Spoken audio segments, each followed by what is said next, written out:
오늘도 마음 편한 이야기 함께 나누겠습니다. 요즘 들어 사람 만나는 일이 조금 버겁게 느껴지지는 않으십니까?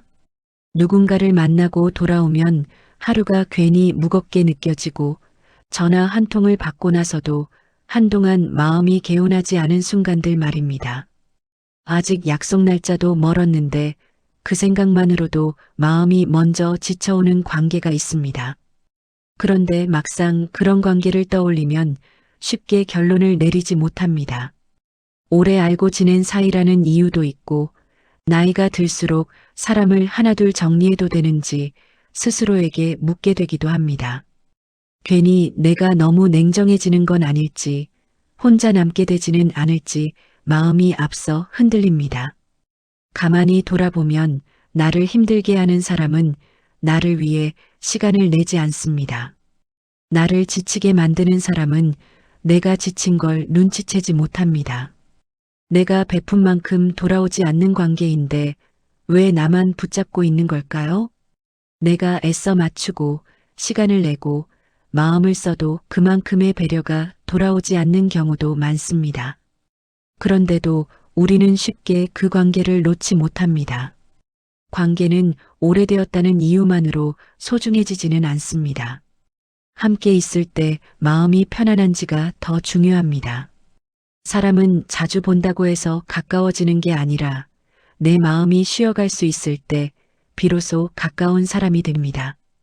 관계를 돌아본다는 것은 냉정해지겠다는 뜻이 아닙니다. 내게 남아있는 시간과 마음을 조금 더 소중히 다루겠다는 의미에 가깝습니다. 누군가를 미워하기보다는 내가 지치지 않도록 나를 살피는 일에 가깝습니다. 나이가 들수록 관계가 단순해지는 이유도 그 때문일지 모릅니다.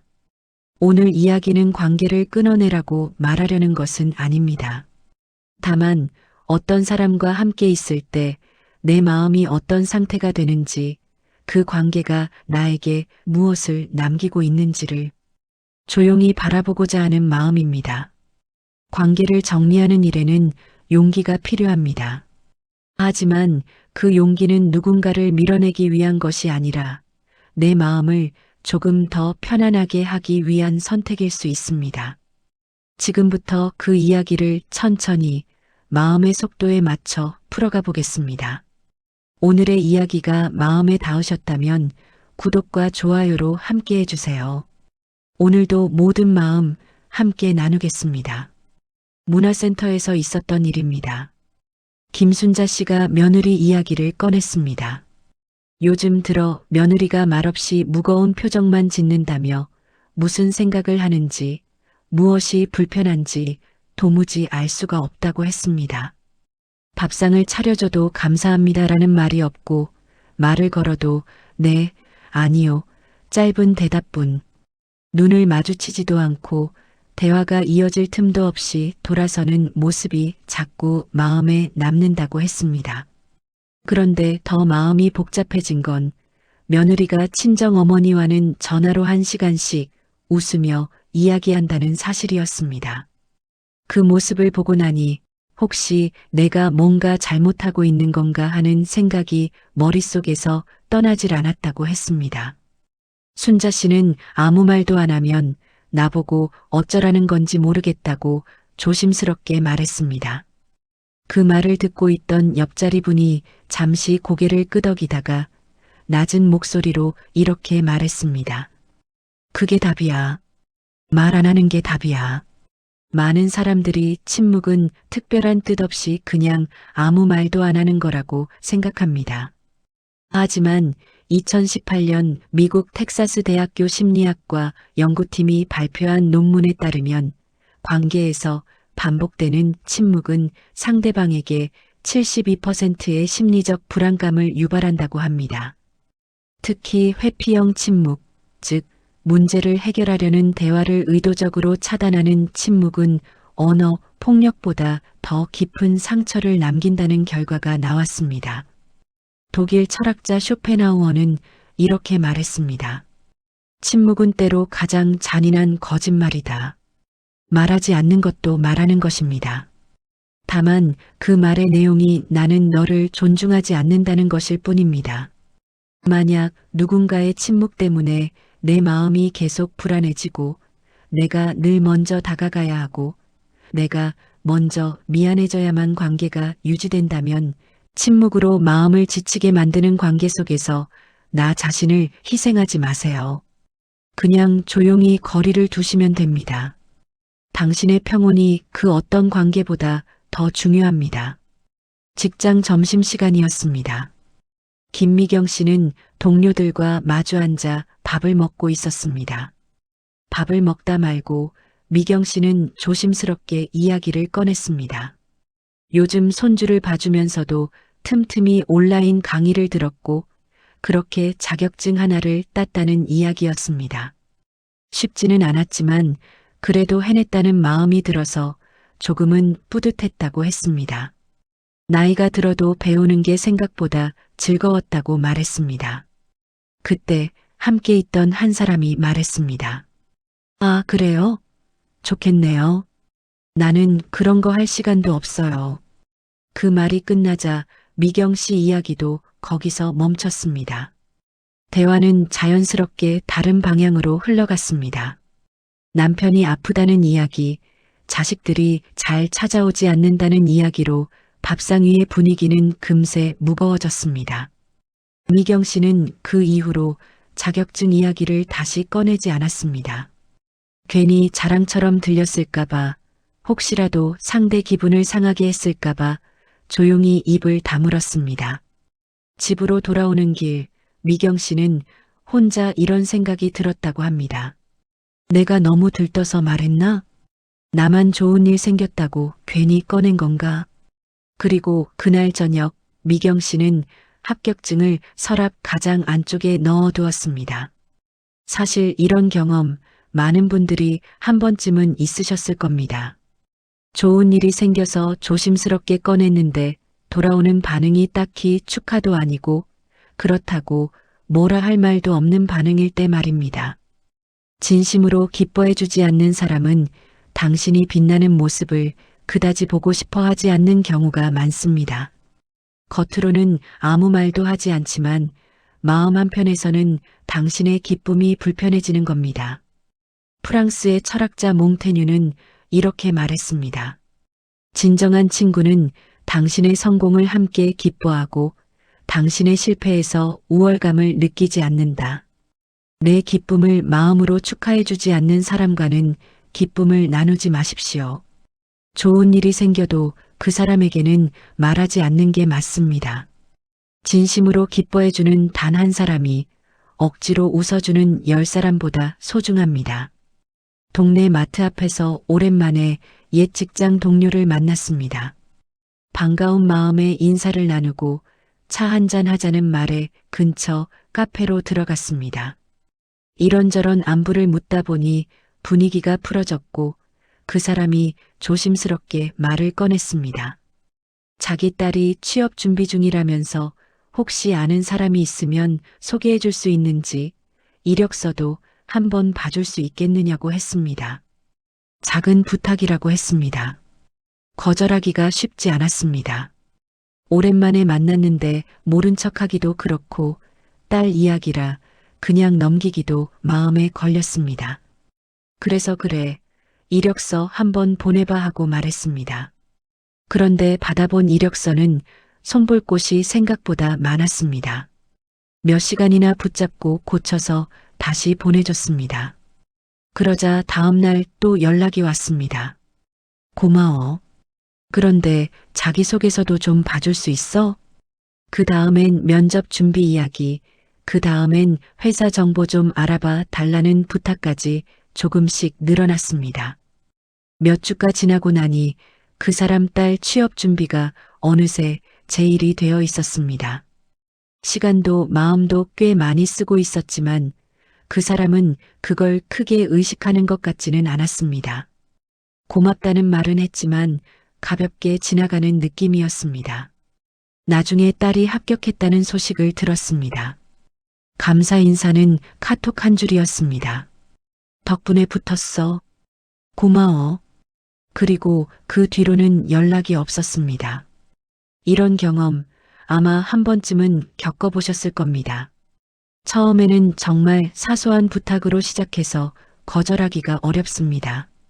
하지만 한 번 들어주고 나면 그 다음부터는 점점 더 자연스럽게 부탁의 크기가 커집니다. 고맙다고는 말하지만 내가 얼마나 애썼는지는 깊이 생각하지 않는 경우도 많습니다. 고대 그리스 철학자 플라톤은 이렇게 말했습니다. 진정한 우정은 서로에게 짐이 되지 않는다. 부탁으로만 이어지는 관계는 조금 다른 이름일지도 모릅니다. 부탁을 반복하는 사람에게는 한 번쯤 안 되라고 말해 보십시오. 거절해도 괜찮습니다. 선을 긋는 것은 냉정한 게 아니라 나를 지키는 겁니다. 병원 앞에서 기다리고 있었습니다. 오랜 친구와 이 시에 만나기로 했습니다. 근처에서 밥 먹고 산책하기로 한 약속이었습니다. 10분 전에 도착해서 기다렸습니다. 약속 시간 10분이 지나서 조금 늦는다는 카톡 한 통이 오고 2시 반이 되어서야 그 친구가 나타났습니다. 급하게 걸어오는 것도 아니고 천천히 걸어왔습니다. 미안하다는 말은 했지만 표정은 전혀 미안해 보이지 않았습니다. 차가 막혀서 어쩔 수 없었다고만 했습니다. 밥을 먹으러 갔습니다. 그 친구는 자리에 앉자마자 손주를 봐줘야 해서 4시에는 가야 한다고 했습니다. 실제로 함께 있는 시간은 1시간 반도 안 됐습니다. 그런데 그 친구는 아무렇지도 않았습니다. 오히려 그래도 시간 내서 만난 거잖아라는 표정이었습니다. 이런 일이 한두 번이 아니었습니다. 약속 시간에 늦는 건 기본이고 약속을 바꾸거나 급하게 가야 한다며 일찍 일어서거나 심지어 약속 당일 날 오늘 안 될 것 같다며 취소하는 일도 있었습니다. 그리고 매번 변명은 달랐지만 패턴은 똑같았습니다. 미안하다고는 하지만 다음에도 똑같이 반복됩니다. 시간을 지키지 않는 사람은 당신을 존중하지 않는 겁니다. 2017년 영국 더럼 대학교 심리학과가 발표한 연구에 따르면 약속 시간을 반복적으로 어기는 사람의 78%는 상대방의 시간을 자신의 시간보다 덜 중요하게 인식한다고 합니다. 연구팀은 이를 시간 불평등 인식이라고 불렀습니다. 늦는 사람은 상대방은 좀 기다려도 괜찮다고 무의식적으로 생각하지만 정작 자기 시간은 1분도 허투루 쓰지 않으려고 합니다. 또한 습관적으로 늦는 사람의 91%는 상대방이 화내지 않으면 용서받았다고 착각하며 다음에도 같은 행동을 반복한다는 결과가 나왔습니다.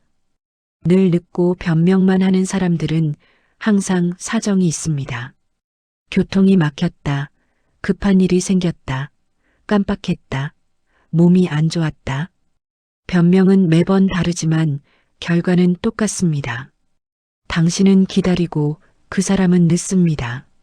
그런데 이상한 건 그 사람이 중요하게 여기는 약속에는 절대 늦지 않는다는 겁니다. 직장 상사와의 약속, 돈이 걸린 일, 본인에게 이익이 되는 만남에는 칼같이 도착합니다. 그 사람은 당신과의 약속을 중요하지 않다고 판단한 겁니다. 당신은 늦어도 화내지 않을 거라고, 기다려줄 거라고, 이해해줄 거라고 생각해서 미안해라고 말하면서도 다음에 또 똑같이 행동합니다. 말이 아니라 행동이 진심입니다. 독일 철학자 이마누엘 칸트는 이렇게 말했습니다. 다른 사람의 시간을 존중하지 않는 것은 그 사람의 존재를 존중하지 않는 것이다. 시간은 곧 삶입니다. 누군가의 시간을 함부로 쓴다는 건 그 사람의 삶을 함부로 대한다는 뜻입니다. 시간 약속을 지키지 않는 사람과는 약속을 줄이십시오. 한 번, 두 번은 이해할 수 있지만 계속 반복된다면 그건 실수가 아니라 태도입니다. 당신의 시간은 귀합니다. 나를 소중히 여기지 않는 사람을 위해 내 시간을 낭비하지 마십시오. 시간을 무시하는 사람에게는 거리가 답입니다. 아파트 단지 벤치에서였습니다. 산책 나왔다가 우연히 옆집 사는 분을 만났습니다. 인사를 나누고 잠깐 앉아 이야기를 나눴습니다. 그런데 그분이 입을 열자마자 하소연이 쏟아졌습니다.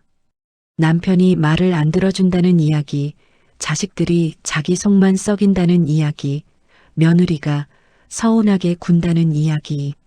30분 넘게 계속 말했습니다. 중간에 맞장구를 쳤습니다. 저도 요즘 비슷한 일이 있어서요. 하고 말을 꺼내려는데 그분이 바로 또 자기 이야기를 시작했습니다. 듣고 있자니 답답했습니다. 그래도 나이 드신 분이니까 들어드리는 게 맞다 싶어서 계속 고개를 끄덕였습니다. 1시간쯤 지나서 그분이 일어서며 말했습니다. 아이고, 오늘 이야기 들어줘서 고마워요. 속이 후련하네. 그리고는 가버렸습니다. 내 이야기는 한마디도 묻지 않았습니다. 며칠 뒤 또 마주쳤습니다. 이번에는 일부러 피하려고 했는데 그분이 먼저 다가왔습니다. 어머, 잘됐다. 오늘 또 답답한 일이 있어서. 또 시작이었습니다. 그때 깨달았습니다. 이분은 내가 궁금한 게 아니라 자기 말을 들어줄 사람이 필요한 거구나. 감정을 토해내기만 하고 받지 않는 사람들이 있습니다. 2020년 하버드 대학교 심리학과의 대화균형 연구에 따르면 건강한 관계에서는 대화 시간의 비율이 6대4에서 5대5 사이로 유지된다고 합니다. 그런데 일방 통행 관계에서는 한쪽이 전체 대화의 85% 이상을 차지하며 상대방의 감정이나 이야기에 대한 관심은 7% 미만으로 나타났습니다. 더 놀라운 건 일방적으로 말하는 사람의 76%는 자신이 대화를 독점한다는 사실을 인식하지 못한다는 겁니다. 오히려 좋은 대화를 나눴다고 만족해합니다. 감정을 쏟아내기만 하는 사람들의 패턴은 명확합니다. 만나자마자 자기 이야기부터 시작합니다. 힘들다, 속상하다, 화난다, 억울하다. 당신은 공감하고 위로해주며 들어줍니다. 그런데 당신이 말을 꺼내면 다시 자기 이야기로 돌아갑니다. 당신의 감정은 중요하지 않습니다. 당신은 그저 본인의 감정을 버리는 곳입니다. 이 사람들은 만나고 나면 시원하다고 당신에게 고맙다고 합니다. 하지만 당신은 만나고 나면 지칩니다. 왜냐하면 관계는 주고받는 건데 당신은 계속 주기만 했으니까요. 프랑스 철학자 시몬 베유는 이렇게 말했습니다. 타인의 고통에 귀 기울이는 것은 사랑이지만 자신의 고통만을 말하는 것은 폭력이다. 감정을 나누는 것과 감정을 던지는 것은 다릅니다. 일방통행은 대화가 아니라 독백입니다. 감정 토해내기만 하고 받지 않는 사람과는 만남을 줄이십시오. 듣기만 하고 지치는 관계라면 그건 관계가 아니라 봉사입니다. 받지 않고 주기만 하는 관계에서는 조용히 물러나십시오. 당신의 마음을 지키는 방법입니다. 오랜만에 동창들이 모였습니다. 반가운 얼굴들이었고 이야기 소리도 컸습니다. 자리를 잡고 음식을 주문했는데 생각보다 시간이 조금 걸렸습니다. 그때 한 친구가 주문은 빨리 받더니 왜 이렇게 늦냐며 직원에게 목소리를 높였습니다. 젊은 직원은 당황한 얼굴로 연신 사과했습니다. 주방이 밀려서 그렇다며 곧 나온다고 설명했지만 그 친구의 말은 멈추지 않았습니다. 분위기는 금세 어색해져서 누군가는 괜히 물을 마셨고 누군가는 메뉴판을 다시 들여다봤습니다. 음식이 나왔을 때 그 친구는 직원을 보지도 않은 채 이제야 나온다는 말을 툭 던졌습니다. 누군가 조심스럽게 그래도 음식은 괜찮다며 분위기를 돌려보려 했고 그 덕에 식사는 이어졌습니다. 식사가 끝나고 나서 그 친구는 마치 아무 일도 없었다는 듯 우리에게는 웃으며 말했습니다. 오늘 좋았다며 다음에 또 보자고 말했습니다. 그때 마음이 조금 복잡해졌습니다. 아까 그 모습과 지금의 모습이 너무 달라 보였기 때문입니다. 집에 돌아가는 길에 다른 친구가 조용히 말했습니다. 그 친구는 예전부터 자기보다 아래라고 느끼는 사람 앞에서는 유난히 날이 서고 자기보다 위에 있다고 느끼는 사람 앞에서는 한없이 부드러워진다고 했습니다. 사람은 누구나 상황에 따라 말투가 달라질 수 있습니다. 하지만 어떤 사람은 상대가 반발할 수 없다고 느끼는 순간 자신의 결을 숨기지 못합니다. 그때 드러나는 태도는 습관이 아니라 그 사람의 기준에 가깝습니다. 사람의 진짜 모습은 힘이 없는 사람을 대하는 순간에 드러납니다. 그 사람을 어떻게 부르는지, 어떤 눈빛으로 바라보는지, 얼마나 쉽게 화를 내는지를 보면 많은 것을 알 수 있습니다. 독일의 철학자 쇼펜하우어는 사람의 성품은 자기보다 약한 이를 대하는 태도에서 드러난다고 말했습니다. 윗사람 앞에서의 예의는 누구나 배울 수 있지만 아랫사람 앞에서의 태도는 그 사람의 마음에서 나옵니다. 약자에게 유독 거칠어지는 사람 곁에서는 마음이 편해지기 어렵습니다. 지금은 웃으며 지낼 수 있을지 모르지만 관계의 위치가 바뀌는 순간 그 태도는 다른 방향으로 향할 수도 있습니다. 사람의 결은 쉽게 바뀌지 않기 때문입니다. 그래서 어른이 된다는 것은 사람을 가려 사귀는 눈을 갖는 일이기도 합니다. 누가 나에게 잘해주느냐보다 누가 다른 사람을 어떻게 대하느냐를 조용히 살펴보는 일입니다. 그 선택이 결국 자신을 지키는 선택이 됩니다. 경로당에서 있었던 일입니다. 날이 조금 쌀쌀했던 날이었습니다. 김복자 씨는 의자에 앉아 무릎을 주무르며 말했습니다. 요즘 들어 무릎이 자주 아파서 병원에 가봐야 할 것 같다는 이야기였습니다. 옆에서 듣고 있던 다른 분이 조심스럽게 말을 보탰습니다. 걷기 운동이 도움이 된다고 들었다며 몸이 허락하는 만큼 조금씩 움직여보는 건 어떻겠느냐는 말이었습니다. 걱정해서 나온 말이었습니다. 그런데 그 순간 무릎이 아프다고 말하던 복자 씨의 표정이 굳어졌습니다. 운동 이야기를 꺼내는 순간 목소리가 날카로워졌습니다. 자신도 운동 안 해본 사람이 아니고 아픈 사람 마음을 모른다며 말을 쏟아냈습니다. 말은 점점 빨라졌고 조언했던 분의 말은 중간에 끊겼습니다. 잠시 후 복자 씨 자리를 털고 일어나 밖으로 나가버렸습니다. 경로당 안은 금세 조용해졌습니다. 조언했던 분은 한참을 망설이다가 기분 상하게 하려던 건 아니었는데 괜히 말을 꺼낸 것 같다고 말했습니다. 옆에 있던 다른 분이 조용히 한마디 덧붙였습니다. 복자 씨는 원래 누가 무슨 말을 하면 쉽게 발끈하고 충고처럼 들리면 마음부터 닫는다고 했습니다. 그러면서도 정작 본인은 다른 사람 일에는 조언을 곧잘 한다는 말도 함께였습니다. 사람마다 말에 반응하는 방식은 다릅니다. 어떤 사람은 조언을 관심과 걱정으로 받아들이지만 어떤 사람은 자신을 부정당하는 말로 먼저 받아들입니다. 말의 내용보다 그 말이 자신의 자리를 흔드는 것처럼 느껴질 때 마음이 먼저 다치는 경우도 많습니다. 이런 사람들은 누군가 무언가를 말해주면 그 안에서 도움을 찾기보다 방어부터 하게 됩니다. 고치라는 말로 들리고 부족하다는 뜻으로 받아들여지기 때문입니다. 그래서 말은 이어지지 않고 대화는 그 자리에서 멈춰버립니다. 아이러니하게도 이런 분들 가운데는 다른 사람에게 조언하는데 익숙한 경우도 많습니다.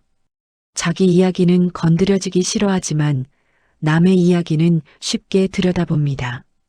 그래서 때로는 조언하지 않는 것이 관계를 지키는 선택이 되기도 합니다. 아무리 좋은 말이라도 받을 준비가 되지 않은 사람에게는 부담으로만 남기 때문입니다. 도움을 주려다 오히려 상처만 남는 경우도 있습니다. 모든 말을 다 해줄 필요도 없을 뿐더러 모든 사람을 바꾸려 애쓰지 않아도 됩니다. 내 마음과 에너지는 귀 기울일 준비가 된 사람에게 건네는 편이 훨씬 덜 지치고 오래 갑니다. 말하지 않는 선택이 항상 물러남을 뜻하는 것은 아닙니다. 때로는 상황을 가장 잘 아는 쪽의 판단이기도 합니다. 어른의 관계란 무엇을 말할지 고민하는 일만큼 어디까지 말하지 않을지를 알아가는 과정이기도 합니다. 쇼펜하우어는 이렇게 말했습니다. 우리는 외로움을 두려워하지만 잘못된 관계 속에 있는 것이 진짜 외로움이다. 관계를 정리한다는 건 사람을 미워하는 게 아니라 나의 시간을 소중히 여기는 겁니다. 침묵으로 무겁게 만드는 사람, 내 기쁨을 축하하지 않는 사람, 부탁만 반복하는 사람, 시간을 지키지 않는 사람, 감정을 쏟아내기만 하는 사람, 약자에게 함부로 하는 사람, 조언을 받아들이지 않는 사람. 이런 사람들이 나쁜 사람은 아닐 수 있습니다. 하지만 나와 함께 있어야 할 사람은 아닙니다. 관계는 의무가 아닙니다. 오래됐다고 끝까지 가야 하는 것도 아닙니다. 살아가면서 관계는 단순해져야 합니다. 복잡한 관계는 마음을 복잡하게 만들고 복잡한 마음은 몸을 아프게 만듭니다. 만나고 나서 편안한 사람, 함께 있으면 웃을 수 있는 사람, 말하지 않아도 알아주는 사람. 그런 사람 몇 명이면 충분합니다. 10명의 불편한 관계보다 1명의 편안한 관계가 낫습니다. 관계를 정리하는 건 용기가 필요합니다. 외로울까봐 두렵고 나만 냉정한 사람 되는 것 같아서 망설여집니다. 하지만 진짜 외로움은 혼자 있을 때가 아닙니다. 사람들 속에 있는데도 혼자인 것 같을 때입니다. 함께 있어도 마음이 무거울 때입니다. 그런 관계에서 벗어나는 게 외로움이 아니라 자유입니다. 침묵을 견디고 무시를 참고 부탁을 들어주고 기다리고 듣기만 하고 함부로 대해지고 조언도 못하는 관계라면 그건 관계가 아니라 소모입니다. 놓아주십시오. 미안해하지 마십시오. 그래야 마음이 평온해질 것입니다. 관계 정리는 끝이 아니라 시작입니다. 우리에게 필요한 건 많은 사람이 아니라 좋은 사람입니다. 오늘 이야기들이 누군가를 바꾸기 위한 말이 아니라 스스로를 조금 더 편안하게 지키는 말이 되었기를 바랍니다. 사람을 대하는 방식은 나이를 먹을수록 더 단순해집니다. 상처를 주지 않으면서도 상처받지 않는 쪽을 선택하는 일입니다. 앞으로의 관계에서는 말은 조금 줄이되 마음까지 감추지는 않아도 됩니다. 필요한 거리는 두되 그 거리 안에 미움까지 담지 않아도 괜찮습니다. 오늘도 이 자리에 함께 해주셔서 감사합니다. 다음 이야기에서도 조용히 그러나 의미 있는 시간으로 다시 찾아뵙겠습니다. 오늘 영상이 조금이라도 도움이 되셨다면 좋아요와 구독 부탁드립니다. 지금까지 인생이야기 스튜디오였습니다. 여러분의 마음이 오늘보다 조금 더 편안해지길 바랍니다.